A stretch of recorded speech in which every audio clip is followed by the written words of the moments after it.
Breaking news. रबी फसल पर बराक घाटी जोनल रिसर्च बैठक संपन्न। आज करीमगंज जिले के फकीर बाजार स्थित असम कृषि विश्वविद्यालय और कृषि अनुसंधान केंद्र में एक महत्वपूर्ण रबी फसल zonal research and advisory committee meeting का आयोजन किया गया। ये बैठक आगामी रबी सीजन में किसानों की समस्याओं और उनके वैज्ञानिक समाधान पर केंद्रित थी। इसमें असम कृषि विश्वविद्यालय के प्रख्यात प्रोफेसर डॉक्टर कल्याण पाठक और वरिष्ठ वैज्ञानिक डॉक्टर सुरजीत कलिता और डॉक्टर मनोज कुमार चौहान जैसे विशेषज्ञ शामिल हुए। बैठक में बराक घाटी के 3 जिलों कछार, हैलाकांडी और करीमगंज के कृषि, पशुपालन और मत्स्य विभागों के अधिकारियों ने बड़ी संख्या में भाग लिया। अनेक किसानों ने भी सीधे तौर पर अपनी समस्याओं को साझा किया, जिनमें उत्पादन की कठिनाइयां, मौसम की अनिश्चितता, बीज व खाद की कमी और कीट पतंगों के हमले प्रमुख थे। वैज्ञानिकों ने इन सभी मुद्दों को ध्यानपूर्वक सुना और शोध के माध्यम से व्यावहारिक समाधान प्रदान करने का आश्वासन दिया। डॉक्टर कल्याण पाठक ने अपने संबोधन में कहा कि किसानों की समस्या केवल कृषि की समस्या नहीं, बल्कि ये हमारी खाद्य सुरक्षा से जुड़ा हुआ मुद्दा है। उन्होंने किसान सखा नामक एक मोबाइल ऐप के बारे में भी बताया, जो किसानों को सीधे वैज्ञानिकों से जोड़कर उनकी समस्याओं का त्वरित समाधान करने में मदद करेगा। ये बैठक किसानों, शोधकर्ताओं और प्रशासन के बीच एक मजबूत सेतु साबित हुई, जिससे बराक घाटी के कृषि क्षेत्र में सकारात्मक बदलाव की उम्मीद जगी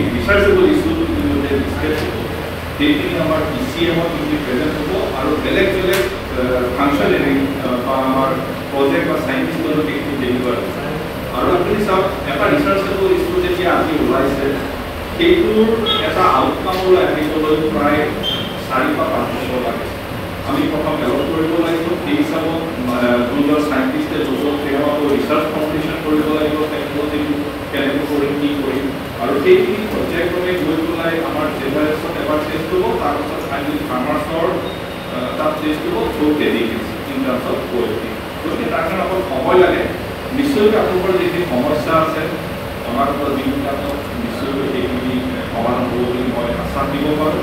আপোনালোকৰ সমস্যাখিনি সমাধান কৰিবলৈ আমি আমাৰ ইউনিভাৰ্চিটিৰ সদায় ট্ৰাই কৰি আছে, আৰু তাৰ ফলস্বৰূপে প্ৰতি বছৰে আমি কিছুমান টেকনলজি দিব পাৰিছোঁ, যোনটো আপোনালোকৰ কাৰণে নিশ্চয়কৈ লাভৱান হ'ব। খালি আপোনালোকৰ সহায় লাগিব সেই টেকনলজিবিলাক যাতে ফাৰ্মাৰ্ছলৈ ৰিয়েল টাইমত যায় আৰু তেওঁলোকৰ যাতে উপকাৰ হয়। মই আপোনালোকক সকলোকে ধন্যবাদ জ্ঞাপন কৰিছোঁ। আৰু শেষত মই এটা কথা মোৰ মনলৈ ভাবি আহি আছে, যেতিয়া ইয়াত দেখুৱাইছিলে আমাৰ ৰিচাৰ্চ চাইণ্টিষ্টে যে আমাৰ ইয়াত যোৱা বছৰ প্ৰায় 3500 মিলিমিটাৰ বৰষুণ হৈছে, গতিকে বিৰাটেই হাই ৰেইনফল। গতিকে তাৰ লগত খাপ খোৱাকৈ কিছুমান নতুন নতুন টেকনলজি নিশ্চয় ফাৰ্মাৰসকলে এডপ্ট কৰিব পাৰিব লাগিব, কাৰণ এই যিমানখিনি বৰষুণ হয় সহজতে চাগৈ বানপানীৰ নিচিনা বা ফ্লেছ ফ্লাডৰ নিচিনা চিটুৱেশ্যন কিছুমান পানী ধৰি যোৱাৰ নিচিনা চিটুৱেশ্যন কিছুমান হ'ব পাৰে।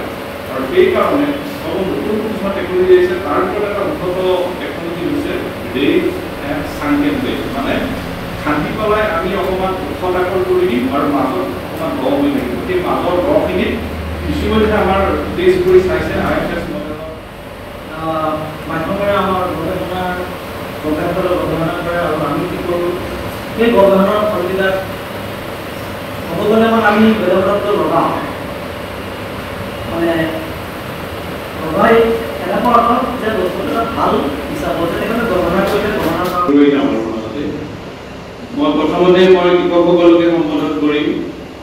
আপনারা এখানে যেগুলো জিনিস মানে আমি মন্তব্য করছি বা প্রযুক্তির বিষয়ে আলোচনা হয়েছে, সবচেয়ে গুরুত্বপূর্ণ আমার এই লাস্টে যে বলিটা দেখাচ্ছে শস্য রক্ষা, মানে প্ল্যান্ট প্রোটেকশন। কারণ আপনারা সবাই এখন অ্যান্ড্রয়েড মোবাইল অধিকারী, সবার হাতে হাতে থাকে, আৰু আমাৰ কৃষকৰ মূল সমস্যা কিন্তু শস্য ৰক্ষায় দেখা গৈছে। মই যদিও ইকোনমি আমি ক্ৰপ মেনেজমেণ্ট কৰোঁ, কিন্তু আমি ডেইলি মিটিঙত শাক পাচলি হওক বা বেলেগ পশুৰৰ বা ৰোগৰ আমি সমাধান বিচাৰোঁ।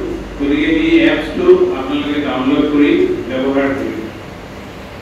আৰু এই মিটিংখনৰ কথা কি ক'ম যে এটা সময়ত আমাৰ এই গৰাখুলি এটা নাম আছিলে যে ইয়াত যিখন জেটাৰিয়েচি হয় আমি কেনেকৈ কাছাৰৰ পৰা অলপ ভয় কৰি আহোঁ।